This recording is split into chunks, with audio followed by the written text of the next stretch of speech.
നമ്മൾ ഫാമിലിയായിട്ടൊക്കെ നാട്ടിലായിരുന്നു. പുറത്ത് ഉപയോഗിക്കാൻ പോയി. ആറ്റിങ്ങലുള്ള ഹോട്ടലാണ്. ഹോട്ടലിൻ്റെ പേര് ബ്രൈറ്റ്. അത്യാവശ്യം കുഴപ്പമില്ലാത്ത ഫുഡൊക്കെ കിട്ടുന്ന ഒരു ഹോട്ടലാണ്. അപ്പോൾ അവരൊക്കെ ബിരിയാണിയാണ്.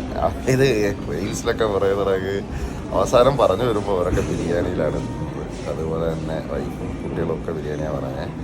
അപ്പോൾ ഞാൻ ഒരു 3 പറഞ്ഞു. അപ്പോൾ കരിമീൻ കൂട്ടിയാലോ എന്ന് വിചാരിച്ചത്. നോക്കട്ടെ എങ്ങനെ ഉണ്ടാവും. നമുക്ക് വക്കം എന്ന് പറയുന്ന കായലോര ഗ്രാമമാണ്. അവിടെ ഇഷ്ടംപോലെ കരിമീൻ കിട്ടുമെങ്കിലും ഇത് എങ്ങനെ ഉണ്ട് അവരുടെ പ്രിപ്പറേഷൻ എന്ന് അറിയാൻ വേണ്ടി വാങ്ങിച്ച് നോക്കിയതാണ്. പ്രിപ്പറേഷനൊക്കെ കൊള്ളാം, ഫ്രൈ ഒക്കെ സൂപ്പറായിരുന്നു. പക്ഷേ കരിമീൻ ഈ ഫാം കരിമീനാണെന്ന് തോന്നുന്നു. കായൽ കരിമീൻ്റെ അത്ര ടേസ്റ്റ് അല്ല. പക്ഷേ ഫ്രഷ് കൂടുതലുണ്ട്, തൂക്കം കൂടുതലുണ്ട്, സൈസ് കൂടുതലുണ്ട്.